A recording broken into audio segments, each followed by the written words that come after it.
پہلے مامتا کی آنکھ سے دیکھے جا رہے ہوتے ہیں، جب ان کو قہر اور غضب والی آنکھ کے سامنے آنا پڑتا ہے تو پھر ان کو شکوے شکایات شروع ہو جاتے ہیں. اور یہ پروسیجر جو ہے یہ چل رہا ہے گزشتہ 77 سال سے 76 سال سے ہم دیکھ رہے ہیں. اچھا، اسی پروسیجر میں نا میرا ایک چھوٹا سا ایک وہ لے لیجیے اوپینین کہ ریاست کے سیدھے میں وہ دل نہیں ہے جہاں پر سابق وزیر اعظم میاں نواز شریف صاحب کا علاج ہو سکے، وہ خلا اب تک کیوں پر نہ ہو سکا؟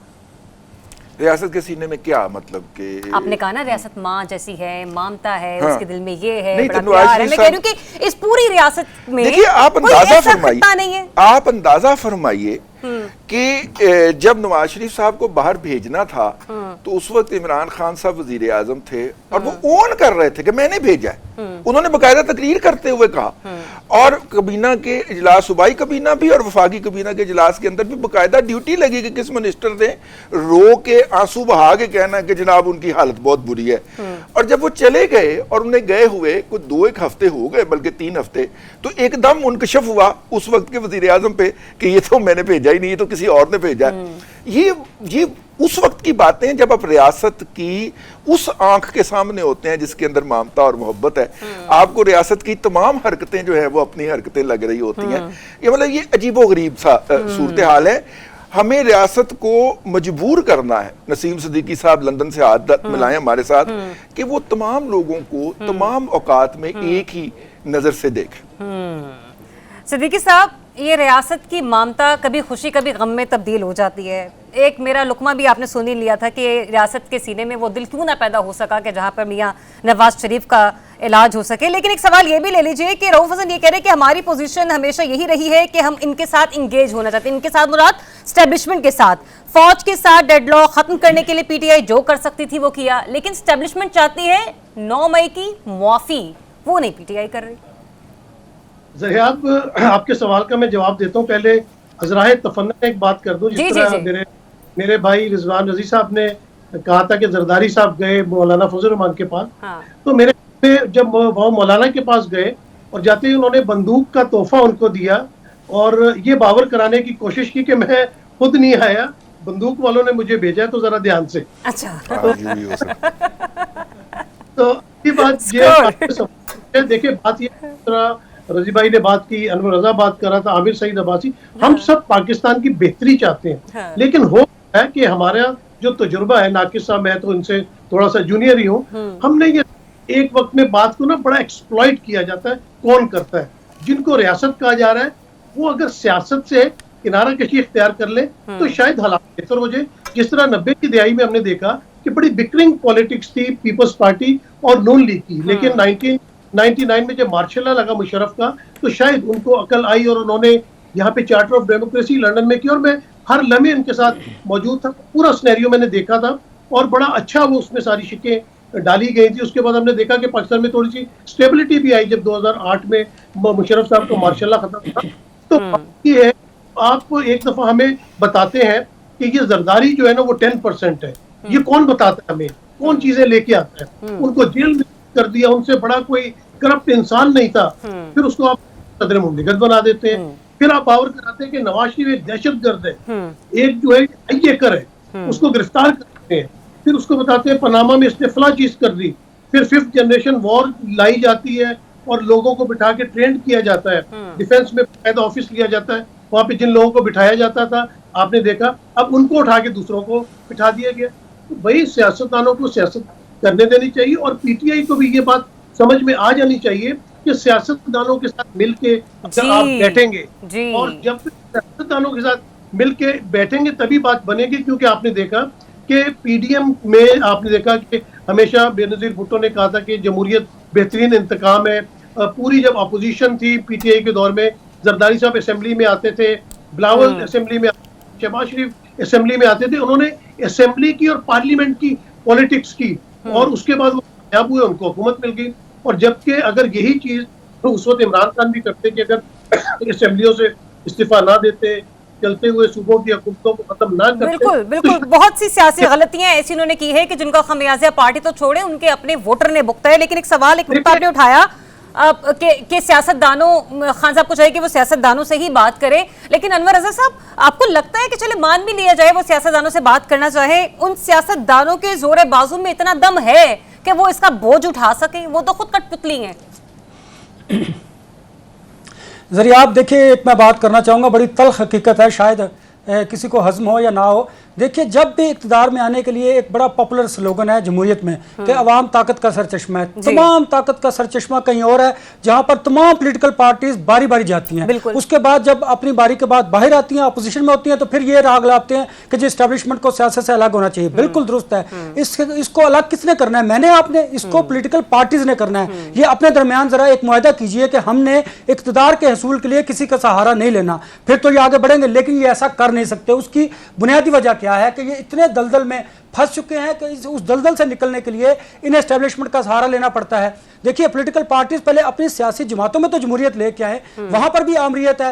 آپ دیکھ لیں، نواز شریف کے خلاف کوئی بات کر کے دیکھے، آصف علی زرداری کے خلاف کوئی بات کرے، عمران خان کے خلاف کوئی بات کرے، اس کو وہ سبق سکھائیں گے کہ وہ جمہوریت کا راگ لاپنا بند کر دے گا۔ اب یہی بات جو آپ نے سوال کیا، دیکھیے اس ملک میں سمجھتا ہوں کہ جہاں پر اسٹیبلشمنٹ قصوروار ہے، عدلیہ ہے، میڈیا ہے، میں وہاں پر اس سے زیادہ ذمہ دار ان پولیٹیکل پارٹیز کو قرار دیتا ہوں۔ اس کی وجہ کیا ہے کہ آپ دیکھیں جب یہ اقتدار میں ہوتے ہیں، وہ تینوں بڑی سیاسی جماعتیں یہ کہتے ہیں کہ ہم اور اسٹیبلشمنٹ سیم پیج پر ہیں اور ہم ملک کے وسیع تر مفاد کے لیے کام کر رہے ہیں۔ جیسے جب یہ پیچھے ہٹتے ہیں کسی بھی طریقے سے، اس کی شکلیں مختلف ہو سکتی ہیں، تو پھر انہیں اسٹیبلشمنٹ کی خامیاں یاد آ جاتی ہیں۔ دیکھیے اس طرح کرتے کرتے 77 ایئرز ہو گئے ہیں۔ آپ ملک کی حالت دیکھ لیجئے، بلوچستان کی کیا صورتحال ہے، کے پی کے کی کیا صورتحال ہے، آپ کی اکانومی کی کیا سچویشن ہے، ملک اور عوام کو دیکھ لیں کہ وہ کہاں پر کھڑے ہیں۔ اچھا میری بات سنیں نا انور رضا صاحب، جن سیاسی جماعتوں کا آپ حوالہ دے رہے ہیں، انہی سیاسی جماعتوں میں ایک جماعت سے تعلق رکھتے ہیں مولانا فضل الرحمان صاحب بھی۔ ہر حکومت میں یہ کہا جاتا ہے کہ مولانا اس جماعت کے بندے ہیں جہاں پر آپ اور ہم سب مل کر اشارہ دیتے ہیں کہ ایک یہ جماعت بھی ہے جو کہ نظر نہیں آتی لیکن موجود ہے۔ تو پھر مولانا ہمیشہ ایسے کہتے ہیں کہ ہاتھ ملتے رہ جاتے ہیں، اس بار بھی انہیں حکومت میں وہ کچھ نہیں ملا کہ جس کی وجہ سے وہ تھوڑے بہت خوش ہو جاتے ہیں، لیکن یہی وجہ ہے کہ شاید اب دوبارہ سے بات چیت شروع ہو چکی ہے تو کہیں نہ کہیں مولانا کوئی نہ کوئی کردار نبھاتے ہوئے یا ادا کرتے ہوئے نظر آئیں گے ہمیں۔ دیکھیے ذریعہ جو مولانا فضل الرحمان ہیں وہ بڑے زیرک سیاستدان ہیں، میں آپ کو اس کی ایک مثال بھی دیتا ہوں۔ ایک بڑے امپورٹنٹ آدمی اس گورنمنٹ کے وزیر وہ آئے مولانا فضل الرحمان کے پاس، میں وہیں پہ موجود تھا، انہوں نے بڑی ایک اہم شخصیت کا نہ صرف انہیں پیغام دیا بلکہ ان کی منت سماجت کر کے ٹیلی فون پر ان سے ان کی بات بھی کروائی۔ اس کے بعد حالات دیکھیے کہ آصف علی زرداری صاحب ان کے طرف گئے ہیں، انہوں نے بندوق کا تحفہ بھی دیا۔ اس کے بعد آپ دیکھیے شہباز شریف صاحب ان کے پاس گئے ہیں۔ مولانا صاحب نے اپنے جو کارڈ سے وہ بڑے اچھے طریقے سے پلے کیے ہیں، انہوں نے پاکستان تحریک انصاف کو اس طرح استعمال کیا کہ اس کے بعد ان کی پوزیشن جو ہے وہ گورنمنٹ اور اسٹیبلشمنٹ کے ساتھ بہت اچھے طریقے سے اچھی بن گئی ہے۔ بڑی بات کر گیا، ایک منٹ انور رضا صاحب، بڑا ایک جملہ آپ نے استعمال کیا کہ مولانا پاکستان تحریک انصاف کو استعمال کر گئے ہیں۔ عامر آپ کو لگتا ہے کہ مولانا صاحب واقعی پاکستان تحریک انصاف کو استعمال کر گئے؟ دیکھیے تمام سیاسی جماعتوں کا یہ حق ہے کہ وہ کسی کے ساتھ بھی اپنا الائنس کر سکتے ہیں۔ مولانا فضل الرحمان صاحب کا جو بنیادی انٹرسٹ ہے وہ ہے خیبر پختونخوا میں۔ انہیں پتہ ہے کہ ان کی جو پوری پولیٹکس ہے وہ خیبر پختونخوا کے ساتھ جڑی ہوئی ہے، وہ چاہتے ہیں کہ بہت سی ان کی چیزیں خیبر پختونخوا میں ان کو ملیں، اسی لیے وہ کسی حد تک انہوں نے بات چیت بھی کرنے کی کوشش کی، لیکن دوسری طرف اب انہیں نئی آفرز بھی ہیں گورنمنٹ کی طرف سے جو فیڈرل میں ہیں۔ اب وہ کیا فیڈرل سے خیبر پختونخوا کو کنٹرول کرنے یا وہاں پر اپنے اثر و رسوخ کو بڑھانے پر کوشش کر سکتے ہیں، یا وہ پی ٹی آئی کے ساتھ؟ دیکھیں اگر ہسٹوریکلی دیکھا جائے تو پی ٹی آئی اور جے یو آئی کا کوئی اتحاد تو نہیں بنتا، لیکن کیونکہ دونوں کا گلہ یہ تھا کہ ان کے ساتھ جو ہے وہ شاید جو مقتدرہ ہے اس کی طرف سے زیادتی کی گئی ہے اور انہوں نے کہا کہ ہمارے ساتھ زیادتی ہو گئی اور ہماری جو حق بنتا تھا ہمارا یہ ہمیں جو شرنک کر دیا گیا ہے۔ تو مولانا فضل الرحمان صاحب اس وقت پہلی مرتبہ اتنا انہوں نے جو اپنا سٹانس ہے وہ اتنا سخت لیا کہ ان کے پاس نہ صرف صدر پاکستان بلکہ وزیر اعظم کو بھی چل کے آنا پڑا، اور ابھی تک مولانا فضل الرحمان نے فیصلہ نہیں کیا۔ تو ان تمام حالات کے بعد بھی ابھی تک مولانا فضل الرحمان صاحب کا فیصلہ نہ کرنا یہ بھی ایک بڑا میسج ہے کہ کم از کم انہوں نے اس مرتبہ اس طرح کی جو تمام آفرز جو گورنمنٹ کی طرف سے ان کو دی جاتی رہی اس سے پہلے اور وہ بہت جلدی اس پہ راضی ہوتے رہے، کم از کم اس مرتبہ تو ایسا کوئی سگنل نہیں ہے۔ تو مولانا فضل الرحمان انور صاحب بالکل ٹھیک کہہ رہے ہیں کہ دیکھیں انہیں یہ پتہ ہے کہ یہ جو ہوتی ہیں نا یہ پالیٹکس میں جو فیصلے ہوتے ہیں اس طرح کے کہ آپ نے فوری طور کے اوپر حکومتوں میں شامل ہونا ہے، اس وقت پتہ ہے مولانا فضل الرحمان کو بھی کہ وہ اگر کوئی بھی نان پاپولر یا ان پاپولر جو ہے وہ فیصلہ کریں گے تو اس کی انہیں پولیٹیکل قیمت بھی ادا کرنا پڑے گی، اور وہ اس وقت بالکل ایسا نہیں چاہتے کہ انہیں ان کے پاس ہے ہی کچھ نہیں کہ وہ کوئی سیاسی قیمت ادا کریں، کیونکہ وہ اس وقت صرف کچھ حاصل کرنے کی پوزیشن میں تو ہیں پر کچھ گنوانے کے لیے ان کے پاس اب کچھ بچا نہیں ہے. اگر کچھ بچا کچھ ہے وہ بھی گنوا دیا تو ان کی سیاست کہیں کی نہیں رہ جائے گی. لیکن وقت مختصر ہے میرے پاس، لیکن ایک چھوٹا سا ٹاپک اس کو میں چاہوں گی کہ اس کے اوپر ذرا ہمارے تجزیہ کاروں کی رائے آ جائے. اسپیشلی صدیقی صاحب آپ چونکہ باہر بیٹھے ہیں، مجھے یہ بتائیے گا کہ کیا ہو گیا برطانوی میڈیا کو؟ بانی پی ٹی آئی پر خاصی تنقید ہو رہی ہے. ایک طرف تو آکسفورڈ یونیورسٹی کا الیکشن لڑنا ہے، لیکن ساتھ ہی ساتھ وہیں پر ہم برٹش میڈیا کو دیکھ رہے ہیں کہ دوسری طرف خاصی تنقید کرتا ہوا بھی نظر آ رہا ہے. کیا وجہ ہے یہ اچانک سے ہو کیا رہا ہے وہاں پہ؟ دیکھیں ذریعہ، یہ تو کوئی ڈھکی چھپی بات نہیں ہے. برطانیہ میں بھی جب بھی کوئی مسلمان یا پاکستانی نژاد ہو ان کے خلاف کی مہم چلائی جاتی ہے. آپ نے دیکھا کہ صادق خان جو کہ کامیاب میئر ہیں اور انہوں نے ایک ریکارڈ قائم کیا کہ وہ تیسری دفعہ پھر لندن کے میئر جو ہے منتخب ہوئے. جب ان کی بھی بات تھی، ان کی منتخب ہونے کی تھی تو بڑی کمپینز چلائی جاتی تھی. اور ابھی بھی دیکھیں نا کہ کس بات پہ کمپین چلائی جا رہی ہے کہ عمران خان جو ہے اس نے سلمان رشدی کے ساتھ بیٹھنے سے انکار کر دیا تھا. تو یہ تو کے لیے ایک آنر کی بات ہے نا کہ ایک گستاخ رسول ہے، اس کے ساتھ بیٹھنے سے عمران خان نے انکار کیا. تو یہ تو اس طرح کی جب مخالفت آتی ہے تو مخالف کا جو ہے وہ قد کاٹ بڑھتے ہی. اور پاکستان میں بھی آپ دیکھ لیں کہ عمران خان صاحب کو گرانے کے لیے کون کون نے گرا، کیا کیا کوششیں نہیں، لیکن وہ شخص آج بھی اسی طرح تناور دخت کی طرح کھڑا ہے. اور باقی سب لیٹے ہوئے چیخوں کی آوازیں آپ کو آتی ہوں گی. جی صحیح. اچھا، ذرا چیخوں کی آوازوں کا تو نہیں پتا، ان کے مسکرانے کی آواز مجھے ضرور آ رہی ہے. نہیں، مجھے اپنے مسکرانے کی ذرا وجہ میں چاہتی ہوں کہ سلمان رشدی صاحب کے حملے کو جسٹیفائی کیا تھا. سلمان رشدی صاحب کے اوپر جو حملہ ہوا تھا اس کو انلیگل بھی انہوں نے کہا تھا. اور جو مہم چلائی گئی ہے وہ ماشاءاللہ عمران احمد خان نیازی صاحب نے جا کے لندن میں صادق خان کے خلاف چلائی تھی. تو ہنسی مجھے اس بات پہ آ رہی تھی کہ میرا بھائی کنوٹیشن کیا ڈرا کر رہا ہے. مطلب آپ آرگومنٹ کو رکھیں یار، حقائق کو کہیں تو ایک انصاف سے رکھیں نا میرے بھائی.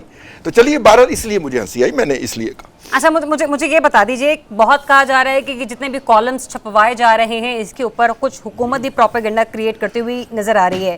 کیا وجہ حکومت کیوں پریشانی کا شکار ہے کہ حکومت نے اپنا بندہ نامنیٹ کرنا تھا؟ کالم دو چھپے، باقی تو سارا شور پی ٹی آئی نے خود مچایا ہوا ہے نا. کالم دو چھپے ہیں، ایک وہ کیتھرین بینٹ کا ہے اور وہ جعلی کیتھرین بینٹ کو ٹیگ کر کے پی ٹی آئی کی سوشل میڈیا ٹیم نے اس کی مت مار دی ہے.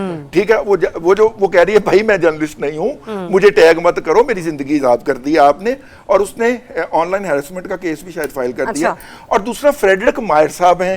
فریڈرک صاحب جو ہیں یہ پاناما کیس کو جو اس وقت ہوا تھا، جو ڈیٹا آیا تھا اس کو پروسیس کرنے والے، یعنی آپ سمجھ لیں کہ یہ ہمارے عمر چیمہ بھائی کے ہم منصب ہیں وہاں پہ برطانیہ کے اندر. یہ دو چیزیں ہیں اور یہ دونوں انڈیپینڈنٹ لوگ ہیں. ان کو کوئی ادائیگی نہیں کی جا سکتی. اگر ادائیگی کی جا سکتی ہوتی تو پاناما نہ رکوا لیا جاتا فریڈرک سے. تو دیکھیے پی ٹی آئی نے خود اپنے پاؤں کے اوپر کلاڑا مارا ہے. اتنی ارلی کیمپین شروع کرنے کی کیا ضرورت تھی یار؟ آپ 28 کو الیکشن تھے، آپ 20-25 کو کیمپین شروع کر دیں. ٹھیک. Anyways thank you so much Rizwan Aziz Sahab اپنا کرنے کے لیے اس معاملے پر. نسیم صدیقی صاحب پروگرام میں ہمارے ساتھ موجود تھے، انور رضا تھے اور عامر سید عباسی صاحب بھی پروگرام میں ہمارے ساتھ موجود تھے. کل انشاءاللہ ایک بار پھر سے آپ سے ملاقات ہوگی، تب تک کے لیے اجازت دیجیے. اپنا بہت سا خیال رکھیے. اللہ حافظ.